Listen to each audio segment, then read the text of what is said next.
Hello বন্ধুরা, তোমার সকলকে স্বাগতম তোমাদের চ্যানেল ডাব্লিউবি প্রাইভেট টিউশনে। তো আজকের এই ভিডিওতে আমরা পর্ষদ প্রদত্ত যে তোমাদের মাধ্যমিক 2024-25-এর টেস্ট পেপার দেওয়া হয়েছে, সেখান থেকে আমরা 428 নাম্বার পেজে যে অঙ্কের প্রশ্নপত্র রয়েছে, এই প্রশ্নপত্রের আমরা 1-এর, 2-এর এবং 3-এর দাগের প্রশ্নের উত্তর নিয়ে আজকের এই ভিডিওতে আমরা আলোচনা করব। তো চলো ভিডিও শুরু করা যাক। দেখো 1-এর দাগে কি বলছে, নিম্নলিখিত প্রতিটি ক্ষেত্রে সঠিক উত্তর নির্বাচন করো। 6টা প্রশ্ন হচ্ছে, 1 করে মোট 6 নাম্বার। 1-এরটা কি বলছে, অমল এবং বিমল একটি ব্যবসা শুরু করে। অমল 500 টাকা 9 মাসের জন্য এবং বিমল কিছু টাকা 6 মাসের জন্য ব্যবসায় নিয়োজিত করে। ব্যবসায় মোট লাভ হয় 69 টাকা এবং বিমল লাভের 46 টাকা পায়। ব্যবসায় মিলনের মূলধন কত? মনে করি ব্যবসায় মিলনের মূলধন হচ্ছে x টাকা, তাহলে 1 মাস হিসাবে বলছে অমল এবং বিমলের মূলধন অনুপাত কত হবে? দেখো 500 টাকা, এটা ছিল অমল 500 টাকা 9 মাসের জন্য গুণ হবে, আর আমরা এটা ধরে নিচ্ছি বিমলেরটা x টাকা ধরেছি 6 মাসের জন্য। তাহলে কি হয়, 500 into 9, 500 into 9 is two x into 6। তাহলে ব্যবসায় অমলের লাভ কত হয়েছে? দেখো মোট লাভ হয়েছে কত? মোট হচ্ছে 69 টাকা, তার মধ্যে বিমল পেয়েছে কত? 46 টাকা। বাকিটা কে পাবে? অবশ্যই অমল পাবে। তাহলে ব্যবসায় অমলের লাভ হয় কত? 69 মাইনাস 46 টাকা, 23 টাকা। শর্তানুসারে এই দুটো বাই করব, কত হবে? মূলধন অনুপাত আর লাভের অনুপাত সমান হয় 500 into 9 by x into 6 is equal to 23/46। কাটাকাটি করলে কত হবে? 23 একে 23, 23 2 46, 1/2। 500 into 9 by x into 6 is equal to 1/2। তাহলে এখান থেকে দেখো আমরা যদি কাটাকুটি করি, 2 দিয়ে কাটলে 3 2 6 আর 3 3 9। তাহলে এখানে ওপর এক্স এর সঙ্গে 1 গুণ করলে এক্সই হয়, আর 3 5 15 মানে 1500 টাকা। অপশান নাম্বার এ সঠিক উত্তর হবে 1500 টাকা। নেক্সট প্রশ্ন বলছে এক্স প্রপোর্শনাল ওয়াই এবং ওয়াই ইজ ইকুয়াল টু 8 যখন x is equal to 2, y সমান 16 হলে এক্স এর মান কত হবে? দেখো এক্স প্রপোর্শনাল ওয়াই বা x is equal to k y, k হলো অশূন্য ভেদ ধ্রুবক, এটা 1 নম্বর সমীকরণ দিলাম।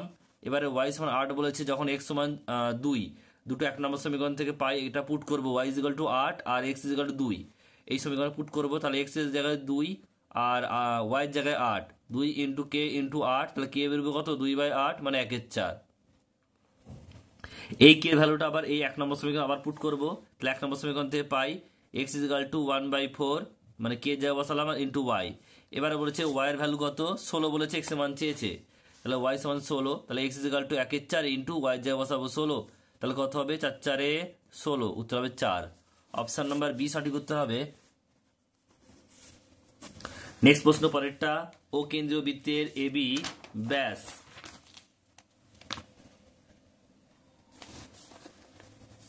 ও কেন্দ্রীয় বৃত্তের এবি ব্যাস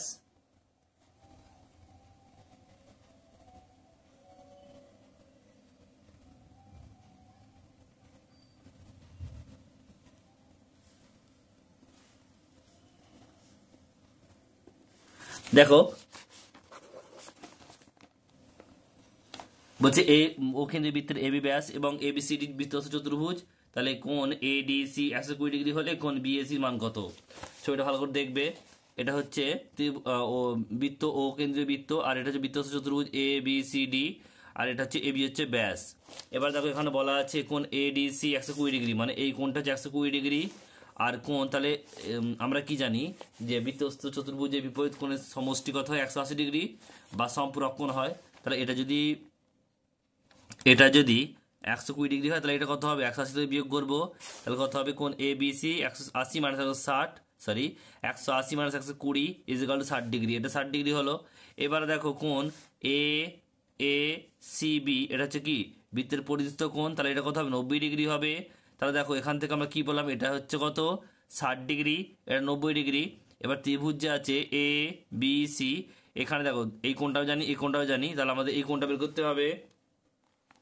তাহলে কি করবো? আমরা জানি যে কোনো ত্রিভুজের 3টি কোণের সমষ্টি 180 ডিগ্রি হয়, তাহলে এটা হচ্ছে কত? 90, এটা হচ্ছে কত? এটা হচ্ছে 60, দুটো যোগ করে 180 থেকে বিয়োগ করবো, তাহলে কোণ BAC is equal to 180 degree minus 90 plus 60 মানে 150 ডিগ্রি 150, তাহলে 30 ডিগ্রি উত্তর হবে। Option number C 30 degree. Next প্রশ্ন পরেরটা হচ্ছে two cos 3 theta is equal to 1 হলে থিটার মান, তাহলে 2 cos 3 theta is equal to 1, cos 3 theta is equal to half, দুইটা চলে এলো দিকে, তাহলে আমরা দেখবো যে cos থিটায় কত মান হাফ হয় 60 degree, cos 3 theta is equal to cos 60 degree, আর তাই 3 theta is equal to 60 degree, theta is equal to 20 degree, by হলো 3, অপশন নাম্বার সি সঠিক উত্তর হবে। দুটি নিরেট গোলকের আয়তন অনুপাত হচ্ছে 27:8 হলে তাদের বক্ষতলের ক্ষেত্রফলের অনুপাত কত হবে?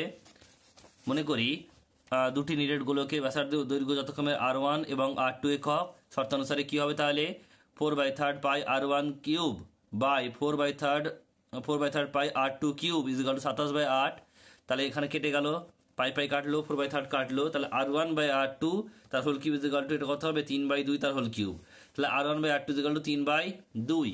দুটি নিরেট গোলকের বক্ষতলের ক্ষেত্রফল কি হবে অনুপাত 4 পাই R1, আমরা জানি কি গোলকের বক্ষতলের ক্ষেত্রফল 4 pi R square, 4 pi R1 square is to 4 pi R2 square, তাহলে R1 বাই R2 তার হোল স্কয়ার ইজিক্যাল টু কত হবে 3/2, আমরা বের করেছি এখানে, এটা আমরা পুট করলাম এখানে 3/2 স্কয়ার মানে 9/3 স্কয়ার 9, 2 স্কয়ার 4, 9/4 বা 9:4, অপশন নাম্বার বি। নেক্সট প্রশ্ন বলছি দেখো পরেরটা 30, 34, 35, 36, 37, 38, 39, 40 তথ্যের 35 না থাকলে মধ্যমা বৃদ্ধি পায় কত?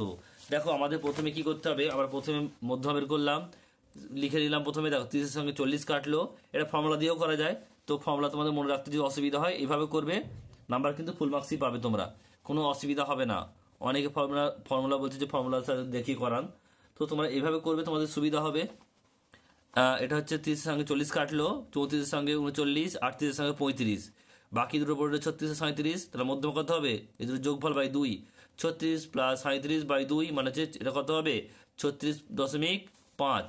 এবারে বলছে 35 না থাকলে তাহলে কি হবে, এটা 30, 34 পুরোটা লিখলাম, খালি 35টা বাদ দিলাম কারণ বলেছেন 35 না থাকলে, তাহলে 35 না থাকলে করলে কি হবে দেখো, এবারে 30 সঙ্গে 40 কাটলো, 34 সঙ্গে 39 কাটলো, 36 সঙ্গে 38 কাটলো, কি পড়লো 37, তাহলে মধ্যমা কত হবে 37, তাহলে 35 থাকলে হচ্ছে মধ্যমা কত 36.5, না থাকলে হচ্ছে 37, তাহলে বৃদ্ধি কত হচ্ছে বিয়োগ করবো 0.5, অপশন নাম্বার ডি সঠিক উত্তর হবে।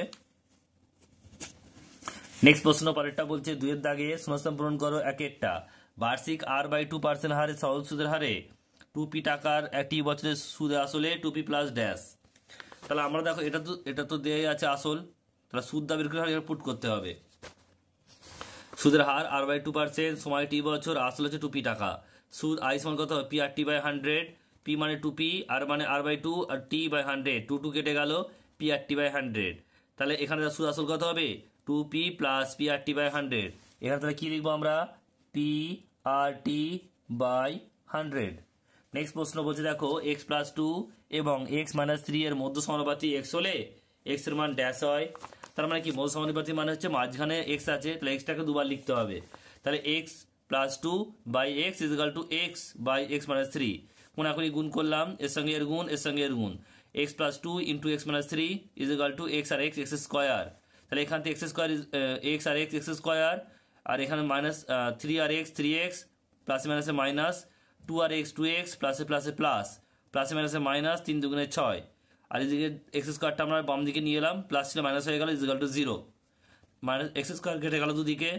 এবার দেখো 3x 2x, এখান থেকে তাহলে কি হবে 3x থেকে 2x বাদ দিলে একটা x বড় হচ্ছে 3x, চিহ্ন হচ্ছে মাইনাস, তাহলে মাইনাস ইজিক্যাল টু -6, তাহলে minus is equal to 6, x is equal to -6, তো কত হবে এটা -6। নেক্সট প্রশ্ন বলছে sin 12 degree into cos 18 degree into sec 78 degree into cosec 72 degree এর মান ড্যাশ। দেখো আমরা কি করলাম, প্রথমে সাইনের সঙ্গে sin 12 ডিগ্রির সঙ্গে এই যে 78 আর sec 78 একসঙ্গে নিলাম, আর cos 18 সঙ্গে কোসেক 72 একসঙ্গে নিলাম। এবারে দেখো আমরা কি লিখতে পারি, পুরো অক্ষর অনুযায়ী sin 18 ডিগ্রি 12 ডিগ্রি লিখলাম, আর সেকটাকে sec 78টাকে লিখতে পারি sec 90 - 12, কসটাকে রাখলাম কোসেক আর 72 ডিগ্রি এটা কি লিখতে পারি 90 ডিগ্রি মাইনাস 18 ডিগ্রি। তাহলে আমরা কি জানি যে sec 90 minus theta is equal to cosec theta. তাহলে এখান থেকে sine 12 degree into cosec theta মানে 12, কোসেক 12 ডিগ্রি আর কস 18 ডিগ্রি রাখলাম into cosec 90 minus theta sec theta মানে সেক 18 ডিগ্রি। তাহলে কসটাকে সাইনটা সাইন রাখলাম আর কোসেকটাকে 1/sin করলাম, কসটা কস রাখলাম, সেকটাকে 1/cos করলাম। তাহলে সাইন সাইন কেটে গেল, সাইন 12 আর cos 18 কেটে গেল, তাহলে উত্তর হলো 1। উত্তর কত হবে? এটা হবে 1। নেক্সট প্রশ্ন বলছে একটি সরলরেখা বৃত্তকে দুটি বিন্দুতে ছেদ করলে সরলরেখাটির বৃত্তকে ড্যাশ বলে? জ্যা বলে। নেক্সট প্রশ্ন পরেরটা 5-এরটা বলছে একটি লম্ববৃত্তাকার চোঙের ব্যাসের দৈর্ঘ্য 3 সেমি, উচ্চতা 4 সেমি হলে চোঙটির ভিতরে সর্বাপেক্ষা লম্বা যে দণ্ডায়মান রাখা যাবে তার দৈর্ঘ্য ড্যাশ সেমি। ছবিটা দেখবে, এটা রিপিট অঙ্ক যদিও। তাই চোঙের ভিতরে এটা চোঙ, এটা হচ্ছে উচ্চতা, এটা হচ্ছে ব্যাসার্ধ, আর এটা হচ্ছে দণ্ড রাখলাম সর্ববৃহৎ কোণ। তাই 90 ডিগ্রি কোণ হলো চোঙটির ভিতর সর্বাপেক্ষা বড় দণ্ডই রাখা যাবে কি এটা। তাহলে আমরা কি বলবো, এটা চাই আমাদের, এটা অতিভুজ। তাহলে আমরা কি জানি অতিভুজ বের করবো, রুট আন্ডার লম্ব স্কয়ার প্লাস ভূমি স্কয়ার 3 স্কয়ার প্লাস 4 স্কয়ার মানে হচ্ছে রুট 25 মানে 5 সেমি উত্তর হবে। নেক্সট প্রশ্ন বলছে x1, x2, x3, তারপর দেখো ডট ডট দেওয়া আছে আর xn এর গড় x বার হলে তাহলে ax1, ax2, ax3 dot dot dot axn এর গড় কত হবে? ই নট ইকুয়াল টু 0 বলা আছে। তাহলে আমরা কি জানি গড় মানে এটা হচ্ছে x bar is equal two x1 plus x2 plus এটা হচ্ছে x3 বা না দিলেও হবে, এটা হবে xn বাই n। এটা হচ্ছে আমরা জানি গড়ের নিয়ম, গড়ের সূত্র। এবারে যেটা দেওয়া আছে ax1 plus ax2 plus dot dot dot axn by n, এটা হচ্ছে n।